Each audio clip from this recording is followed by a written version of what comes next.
Smile.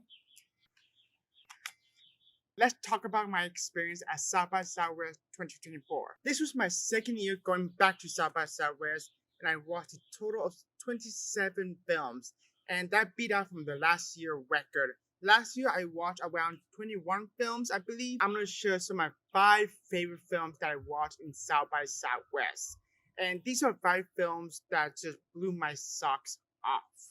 These are films I want to talk about and share my thoughts about it and recommend you guys to see these films, these 5 incredible films. Not only there's 5 incredible films I'm going to talk about, but I'd like to give some shout outs. The first of many honorable mention are The Fall Guy, directed by David Leitch, and it's a really fun film, a love letter to the stunt guys, to the stunt performers, and the stunt crew as a whole. It's a really funny movie. The music is top notch. It has style, humor, and it has everything where you want to go in for an action, blockbuster in the big screen. Musica, directed by Rudy Mosco. This is his directorial debut, and it can be available on Prime, sadly.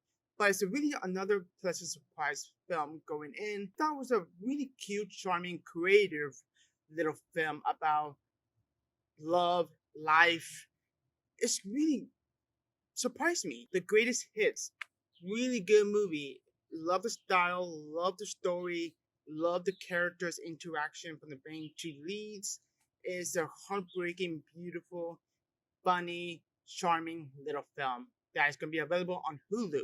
Sadly, kind of wish it was on the big screen though. A Nice Indian Boy is another big surprise for me. I've found myself really loving the film, the characters, and the story, and I cried like a little baby. Azrael is a big surprise in my eyes. It's the same writer who wrote Your Next and The Guest, both excellent film that you should check out.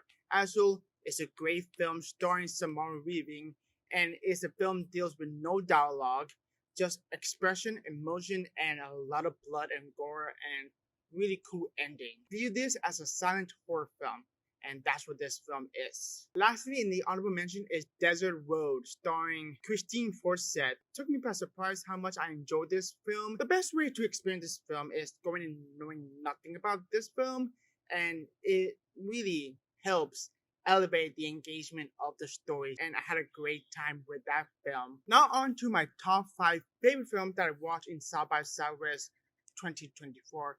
Number 5 goes to Ghostlight. Ghostlight. Ooh, okay. I wasn't planning to watch this film, but I heard so much about while they were performing at Sundance, and it immediately grabbed my attention just because of the performance level.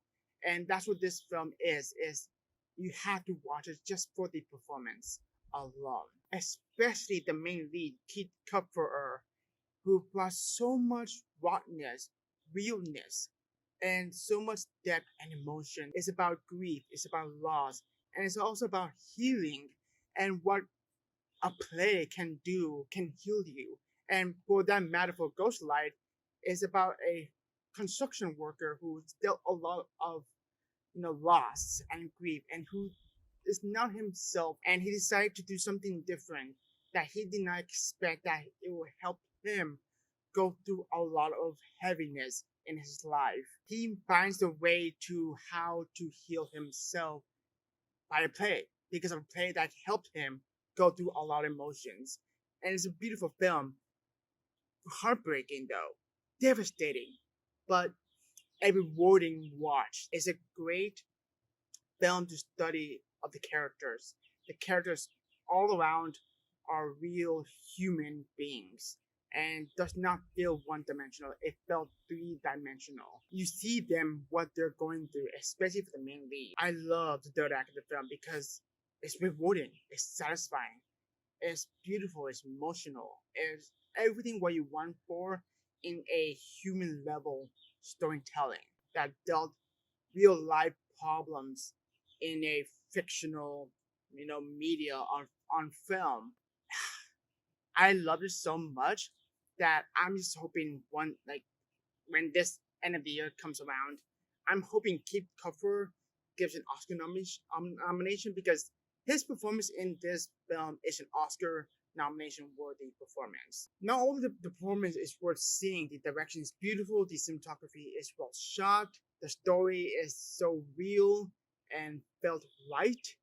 Ghostlight is one of the best films that I watched this year thus far, but there are four other films that I watched South by Southwest are equally amazing. So Ghostlight is my number 5. Ooh, number 4. Number 4 is goes to Alice Scotland, Civil War. And after watching Civil War, this may be my favorite Scotland film. And I said that in whole honesty. Going Civil War as a fan of Alice Scotland as a filmmaker got me excited what Civil War is. As a photographer myself, I love every minute of this film.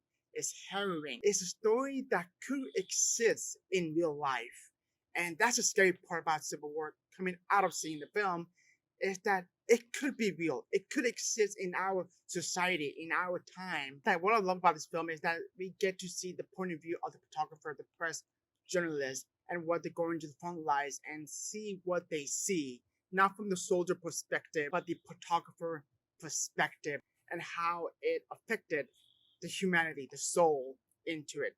Some of the imagery that this film was told on the big screen was really terrifying to watch, and it had my eyes wide open, engaged by it. Never once looked away from the screen. I wrote in my short review on Letterboxd about this film, and I said that Civil War could lead to many conversations. And I'm really curious what the general audience is going to think of this film. And I could see this film can be a very divisive, but a lot of people either going to love it or hate it. And I consider this a masterpiece from Alice Scotland's work. As a photography point of view, it's like every frame in the film is like a photo. And it tells a message. Either a moment that is just, there's no audio, just we see one person screaming. You see it all. Performances across the board is exceptional. Kirsten Dunst is incredible as always, but Kenny Spanning continued to be a star. This may be my favorite performance of her career thus far because she's almost kind of like me, because I like to go out and take pictures, but not in what she's going through and what's the situation she's in, how she dealt with, what she sees. Because I don't have that kind of experience, but as a photographer, I love what the Kenny Spinney character go through from the beginning of the movie all the way to the end of the film. It's one of those films that gonna stay in my mind for the rest of the year, and I cannot wait to rewatch this film on IMAX on April 12th when it officially opens wide. This is one of A24 best film to ever come out. And that's saying something because I love Uncut Gems, and it's up there with Uncut Gems. Love every minute of Civil War. Masterpiece. Number 3 go to Monkey Man, directed by Dev Patel. And this is a very exciting, passionate, and brutal directorial debut by Dev Patel. The writer, the producer, and the fucking action star of Monkey Man, Dev Patel.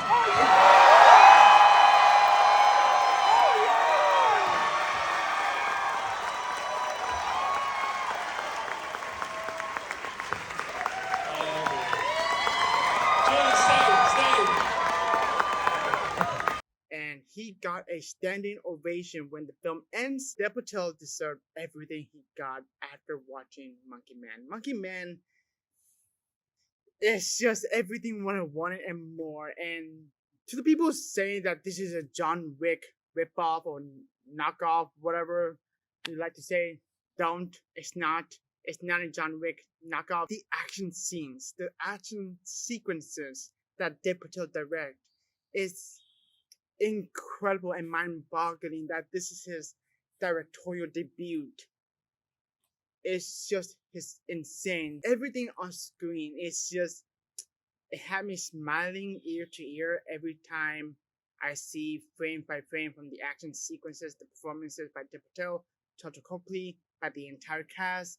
And this is something of an action film that we have not seen even though it is familiar in a sense, but they brought something new in the table for it. The way it was shot, the way it was directed, the way it was performed, the way it was choreographed by the action sequences is engaging, captivating, so much fun, a lot of great moments here and there that have me smiling ear to ear. It's really a ton of fun, and I love how Depatel directed this film from the first half to the second half of the film. The first half is very shaky because of the main character. He's very rough around the edges. But when you go to the second half of the film, he's experienced and he's badass. He knows what he's doing. He's finally got the groove going. It's just a really exciting, fun action film. I cannot wait to rewatch Monkey Man really soon on April 4th on the big screen, but not with the same audience as South by Southwest, because the audience at South by Southwest is incredible. And I just cannot believe this is Dev Patel's first feature film debut. He has style and he knows what he's going for and he knows what he wants on screen, from the page to the screen. And you can tell Dev Patel put his heart and soul into making this film. Thank you, Jordan Peele, for saving this film from Netflix.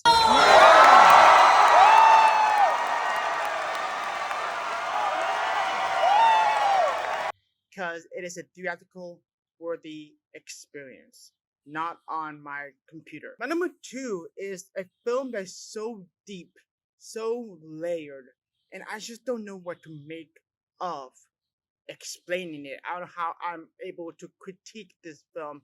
And that film is a film I skipped out seeing the Oscars on Sunday night. That is, I saw the TV Glow. It's a very interesting little film.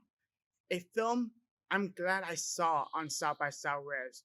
And it's a film that I do not want to say because it's one of the type of films you just have to go in and see it for yourself. Let the film take you in on a journey that is so mysterious, layered, deep, has a very beautiful way of conveying what the director is feeling and how the director is going through in her life and how the director put that on screen. And I don't know, I'm not the best person to explain what I saw the TV Glow is, but all I can say that I love the film and I love what is on screen. It's beautifully shot. Love the visuals, love the style, and love the tone of the film. It's like a horror film, but it's not really a horror film. The tone is like a whole character to it, and it's a way to tell a story going forward too. And the performance by Justice Smith is really captivating, as well as Bridget London Payne. Those two are the heart and soul of the film going forward, and how the upbringing of Justice Smith's character is going through, and what he is thinking, what his thought process is. Yeah, I saw the TV Glow is something I'm glad I watched. And I loved every minute of it. I love every framing of it. I love every performance of it. Every detail, every layers, every story beats that this film go through. And the music is really great. Yeah, glad I saw it. It's one of the films I just glad I saw it. Yeah, I saw the TV Glow. It's my number 2. Really captivating film. Really awe-inspiring film, mesmerizing, if you will. Lastly but not least, I saved the best for last. My number 1 favorite film that I saw in South by Southwest, not because I met this particular actress after we saw the film. That is Magpie. This film I went in knowing nothing about except the main lead. The main lead is Daisy Ridley. Producer Kate Solomon. And that's enough for me to get into the film because I love Daisy Ridley as an actress, not because she was in Star Wars, but after Star Wars. There's a little film that you have to see called Sometimes I Think About Dying. It's a film, incredible film, but the performance by Daisy Ridley blew me away. And she perfectly captured what an introvert is. But Magpie, totally the opposite, and her performance in Magpie is brilliant, clever, and just engaging to watch. This is a film with so much going on. It's a roller coaster of everything going on in this film. It's a film that just immediately captivated me from the start to the end. The ending. The I don't want to spoil it, but because this film has no release date, we don't know what it is. There's no trailer. I saw the film for the first time on South by Southwest. It's still fresh in my mind. It's a film that never left my brain. It's just stuck with me after watching this film. And I love every framing and the performances and the story beats. It's a film take place in the making of the film. There's a lot of going on in the film that had me, my eyes glued to the giant screen. And it's a film that best knowing nothing about this film and just go in and see it for yourself and experience for yourself because it is brilliant. This is an original story by Daisy Ridley, and it was a screenplay by Daisy Ridley's husband. It's a big collaboration and a big passion project for Daisy Ridley, and I'm so glad that Magpie it exists and it's out there. There were a lot of moments I gasped loudly. There's a lot of moments I rolled my eyes, and this is a type of film that has a character that is such an idiot that I just want to punch in the screen. And overall, Magpie is a captivating as fuck movie that had me engaged, and I love every minute of it. And I cannot wait to rewatch this film whenever the film comes out officially. And it stayed my number one throughout my South by Southwest experience. All the film that I saw. Yeah, there's a couple of fun ones like The Frog Guy, Roadhouse, a really dumb fun movie. But Magpie, it's just excellent, a masterpiece, a 5 out of 5, 10 out of 10. Highly recommend. There you go, guys. This is my South by Southwest 2024 recap. Some of my favorite films that I watched in South by Southwest that I hope you all check it out when it officially comes out in theaters, streaming, whatever, whenever the visual release date. I know we have Monkey Man and Monkey Man. I saw TV Glow is coming out really, really soon. Same with Civil War is coming out really soon in theaters. So check them out. Please do so, support it.